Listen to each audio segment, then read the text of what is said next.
दोस्तों नमस्कार। विनोद सिंगल के यूट्यूब चैनल में आपका स्वागत है। आज मैं जो जानकारी देना चाहता हूँ वो है ईएसआईसी पर। ईएसआईसी यानी कि राज्य कर्मचारी बीमा निगम। राज्य कर्मचारी बीमा निगम जो है वो आपको मालूम है कि ईएसआईसी कोई भी प्राइवेट स्कूल, प्राइवेट संस्थान, प्राइवेट होटल, प्राइवेट कोई भी चीज़ हो, कोई भी संस्थान, किसी भी प्रकार का काम हो प्राइवेट, उसमें जहाँ 10 कर्मचारी कार्य करते हैं वहाँ ईएसआईसी स्वतः ही लागू हो जाता है। अपने को पता नहीं लगता, लेकिन जब कभी जांच आती है तो वो ईएसआईसी लागू माना जाता है और उसको अगर पीछे से 10 कर्मचारी हमारे पास रहे हैं तो हमें पीछे से भी पैसे भरने पड़ते हैं। इसी प्रकार ईएसआईसी के आज का जो विषय है वो मेरा है, ईएसआईसी के नोटिस आए तो क्या करें। ईएसआईसी का नोटिस आए तो उसका रिप्लाई कैसे देना है। मेरा विषय तो ये है, लेकिन मैं विषय से थोड़ा सा अलग हट करके ये बताना चाहता हूँ कि ईएसआईसी अब भारत सरकार धीरे धीरे इसका जो श्रम मंत्रालय है ये इसका दायरा बढ़ाता जा रहा है और अब हर किसी जगह जांच होने लगी है, निरीक्षण होने लगे हैं। तो मेरा ये सुझाव है कि ऐसा कोई संस्थान, ऐसा कोई यूनिट, प्राइवेट संस्थान है वहाँ जहाँ 10 आदमी कर्मचारी काम कर रहे हों, उनको अपना ईएसआईसी लागू करवा लेना चाहिए। अन्यथा बाद में बहुत ज़्यादा दिक्कतें आती है।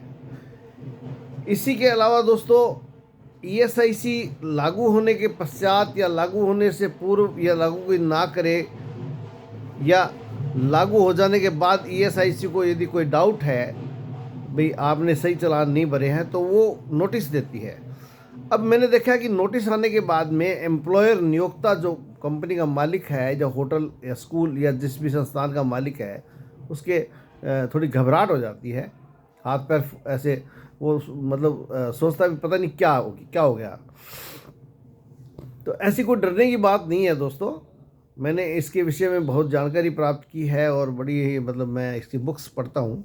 तो ऐसी कोई बात नहीं है कि ईएसआईसी का नोटिस आ गया तो बहुत बड़ी बात होगी, लेकिन पता नहीं क्यों मैंने देखा है कि लोग बात करते हैं तो नोटिस आ गया।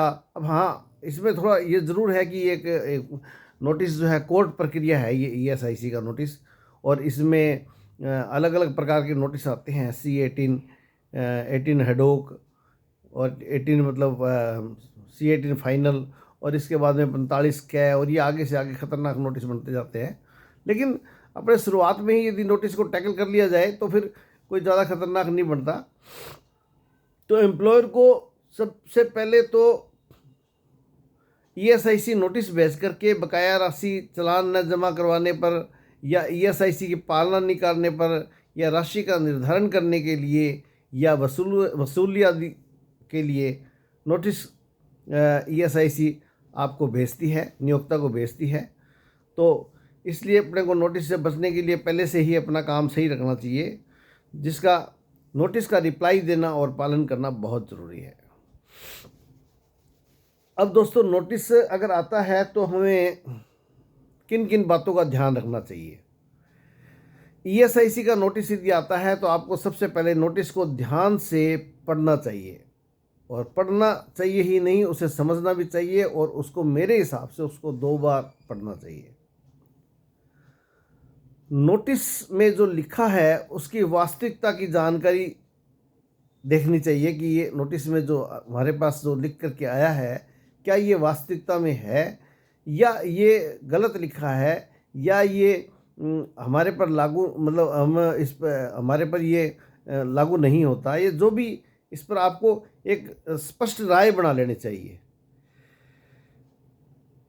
आपको नोटिस का जवाब जो है वो निर्धारित समय में अवश्य देना चाहिए, क्योंकि ये क्या करते हैं कि फिर दूसरा नोटिस बड़ी जल्दी जारी कर देते हैं, और दूसरा नोटिस जारी कर देते हैं तो पहले वाले नोटिस की उसकी जो क्षमता ख़त्म हो जाती है, और दूसरे वाले की, ये जो वैसे ही समझो कि आप 500 mg कोई अगर दवाई ले रहा है फिर उसको 1000 mg दे दी तो वो पीछे 500 mg असर करना बंद कर देती है।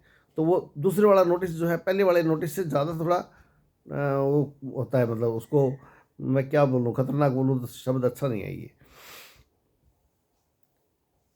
अब निर्धारित समय में यदि आप समय नहीं दे सकते तो आप किसी अच्छे कंसल्टेंट से मिलकर के उसका रिप्लाई बनवा करके समय भी ले सकते हैं। नोटिस का जवाब, पहली बात तो आप खुद बना सकते हैं, बना लेना चाहिए, कोई प्रॉब्लम नहीं है। नहीं तो आप किसी अनुभवी व्यक्ति का सहारा भी ले सकते हैं। बहुत से ऐसे कंसल्टेंट हैं जिनका आप सहारा ले सकते हैं, जो आपको बहुत ही ढंग से आपका तरीके से नोटिस का रिप्लाई बना करके, आपका रिकॉर्ड का अवलोकन करके या आपसे बातचीत करके उसका बना करके दे देंगे, जिससे आपको बेनिफिट होगा। क्योंकि एक काम करने वाला व्यक्ति जो पहले से ही प्रोफेशनल है व्यक्ति है, वो उसको सारी बातों का पता होता है और वो थोड़ा आपकी ज़्यादा हेल्प कर पाता है। थोड़ी सी अमाउंट लेकर के वो फीस वगैरह लेता होगा, तो उसमें ज़्यादा हेल्प कर पाता है। तो इसलिए आप खुद भी कर सकते हो, कोई प्रॉब्लम नहीं है दोस्तों। इसके अलावा जो सबसे बड़ी सलाह मेरी रहेगी कि आपके पास यदि नोटिस आता है तो आप किसी भी स्थिति में नोटिस को इग्नोर ना करें। नोटिस को आप उसका जवाब देने में देरी ना करें। यदि देरी करनी है तो देरी के कारण लिख देवे, देरी किस वजह से कर रहे हैं। यदि आप देरी की छूट भी प्राप्त नहीं की है और फिर भी देरी से भेज रहे हैं जवाब, तो देरी का कारण जरूर लिख देवे। आपका जो पोर्टल है उसको लॉगिन करके आप वास्तविक स्थिति का आंकलन कर सकते हैं कि आपकी वास्तविक स्थिति क्या है। आपके नोटिस में जो ईएसआईसी ने अमाउंट भेजी है बना करके, जो डिमांड की है वो, और क्या वास्तविकता अमाउंट में अंतर है, राशि में अंतर है। यदि आपकी राशि कम बनती है तो आप उसके तरीके से जवाब आपको बनाना चाहिए। जवाब से संबंधित यदि कोई दस्तावेज है तो वो भी आपको जवाब के साथ संलग्न करने चाहिए। दोस्तों, धैर्य से, समझदारी से काम लेने से हर काम का निपटारा होता है। तो आपको ईएसआईसी के नोटिस से घबराने की ज़रूरत नहीं है। नियमों की पालना करना आपका और ईएसआईसी दोनों का फ़र्ज़ है, लेकिन इसको आप सही ढंग से और सही तरीके से और या सही कंसल्टेंट से मिल करके यदि काम करते हो तो आपकी ये प्रॉब्लम का सलूशन हो सकता है। दोस्तों, ये जो वीडियो मैं बना रहा हूँ ये मैं सिर्फ जानकारी के लिए बना रहा हूँ, मेरा कोई उद्देश्य नहीं है, ना ही मेरा कोई इससे कोई मेरा प्रोफेशन है। लेकिन फिर भी यदि आप कोई इस संबंध में कोई जानकारी प्राप्त करना चाहें तो आप मेरे मोबाइल नंबर 7976485064, दोबारा से सुन लें आप, 7976485064 पर व्हाट्सएप करके आप मेरे से जानकारी ले सकते हैं। व्हाट्सएप के पश्चात यदि मैं ज़रूरत समझूंगा तो आपको कॉल कर लूँगा। तो ये मेरी सुविधाएं निःशुल्क रहती है। मैं एक इसको, मेरा ये शौक़ है इसलिए मैं करता हूँ। तो दोस्तों, कभी भी कोई प्रॉब्लम आए तो आपको झिझकने की या घबराने की ज़रूरत नहीं है। तो ऐसे ही वीडियो यदि आप पसंद करते हो, ईएसआईसी ईपीएफ से संबंधित मैं वीडियो बनाता हूँ, तो आप मुझे लाइक व सब्सक्राइब करें। जय हिंद, धन्यवाद, जय श्री श्याम, राधे राधे।